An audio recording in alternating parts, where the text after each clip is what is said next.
One of the most effective skill moves in football is actually also one of the simplest, the body feint, which there are so many variations of that you can really use to burn defenders. And in today's video, I'll give you my top 5 favorite variations of the body feint that are not only really effective, but actually also kinda easy. So if you like winning one-on-ones against defenders without skilling too much, stay with me.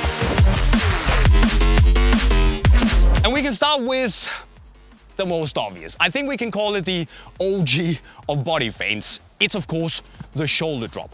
See, one of the key points with the body feint is to make the defender or the opponent think that you're going in one direction, or at least you're making a move in one direction, which hopefully at least will make them react and fixate their body weight and their momentum.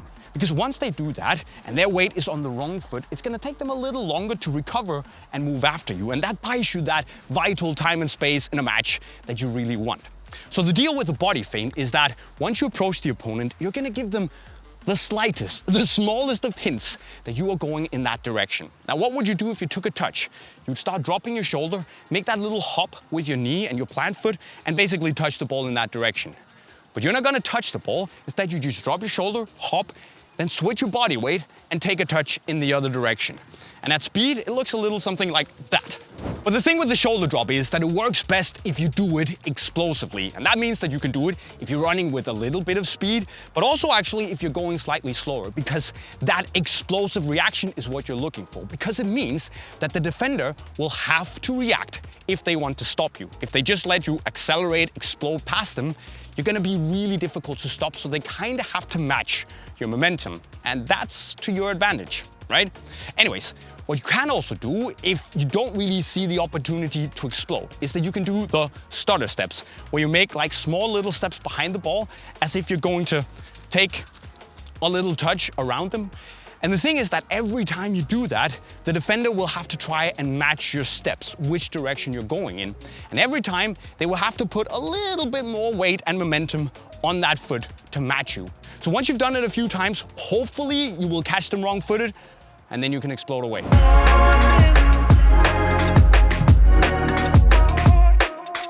And of course, there are so many variations of that OG shoulder drop. And while this one follows the same principles, I kind of see it as, level 2. And I think it must have some sort of name, but I don't really know what it's called, so we can call it the fake shot 3000, I guess, because why not? This move is really good if you want to move around the defender to the opposite side of your weak foot, which is this one for me. So what you do here is that you approach the defender, then you make a small tap across your body with the instep of your strong foot, and then the real feint lies in the next move here. Because if you just dribble normally, you would then come in, touch the ball with the instep and move that direction. But instead, what you do here is that you make the same movement, but instead of touching the ball, you step behind it, plant your foot, support foot down, and then you explode aggressively in the other direction. And hopefully, that's the theory at least, that when you make that step behind the ball, the defender's momentum is gonna follow and you can go out there. So basically, come at them, small tap, behind the ball, boom, move out. Fake tap 3000. It's a thing.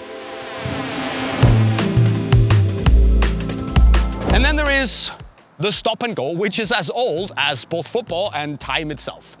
And honestly, I don't really care how you fool the defender into thinking that you're stopping. But the key of the trick is to make them think that you are slamming the brakes hard, stopping on the spot, and maybe even going back where you came from. So whether you decide to try and fake a Cruyff turn, only to put down your foot and keep going, or step on the ball, but then roll it forward as you keep your momentum running, or step past the ball, trying to fake as you want to stop it with the outside of your foot, only then to not touch the ball and keep running forward. I don't really care how you do it.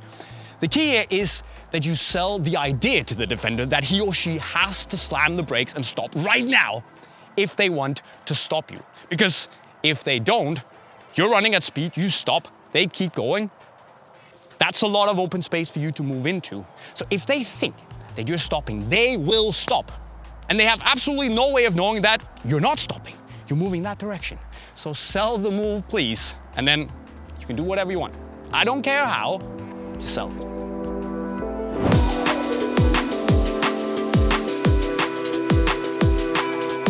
one of the other oldest tricks in the book is, well, basically any type of fake shot. Because if there's one thing that can really make a defender commit, is if they think that you're gonna take a shot on goal. But the thing is that you don't really have to actually take the shot here. If there's a defender right in front of you, that may increase the chance of them blocking it, and you just want a big, clean, open goal to strike at. So all you have to do here, if the defender is right in front of you, is to load up your shooting foot and make that very aggressive movement as if you're going to strike the ball. Then you follow your foot through, and that means usually that the defender in most cases will think, okay, I have to initiate some sort of block or try to make myself wider. And that means that they will most likely take their foot off the ground. And when they do that, they're vulnerable because unless there's some sort of balanced magician, they can't really change direction until their foot is on the ground again. That buys you momentum. So instead of striking the ball, you can just stop your foot, either make a cut in that direction or keep running. Just sell the move. If you load up too slow or just, I wouldn't believe that, so why should the defender? Sell it, make them think you're shooting, and it's the easiest thing in the world.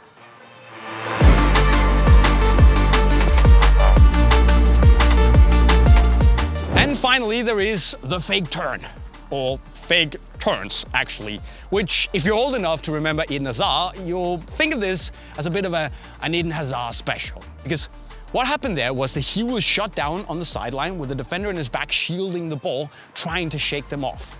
And what he did was basically to throw a little body feint to one side, making the defender think that he was making a touch, he was dropping his shoulder, but instead he was shifting his body weight, going to the other side. Basically like a normal shoulder drop, only with the defender behind him.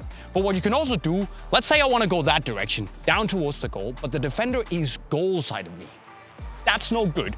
Now I could try and just shake them off, body feint that way, and go there. But he or she will probably just follow me, still be goal side. So we need to get them over here, right? What we can do then is come at the ball, make a little fake touch in that direction. That will fixate them that way. But then we make another fake touch, another shoulder drop that way, which means they will have to compensate a little bit, explode after me to try and shut me down. That means their momentum is going that way. So if I throw, and then I take the touch away, hopefully I will shake the defender off, really make them lose balance, and that will give me enough time to put in a cross and make a couple of dribbles and a cheesy cutback. Fake, fake, fake, fake, fake. It's like dancing the, I don't know whatever this is, but don't do that, but just shoulder drop instead. Okay. So there you have them, my friends. 5 body feints that are almost as simple as they are effective. And I think that once you really learn these, like really learn these, they're gonna start coming to you very naturally in a match. And that, my friends, is where you start cooking and really start ruining the defender's day. But guys and girls, what should we teach you next? As always, let us know in the comment section right down below. And then remember that if you need new football boots or a new ball or new training apparel, we have everything in the link to Unisport right over there. But of course, don't go over there and shop your football stuff before you make sure to subscribe to the channel with the notifications on. And then if you really like learning new skills, there's a very awesome playlist in the corner right down there. And with those words, I'll be signing off as always. Cheerio.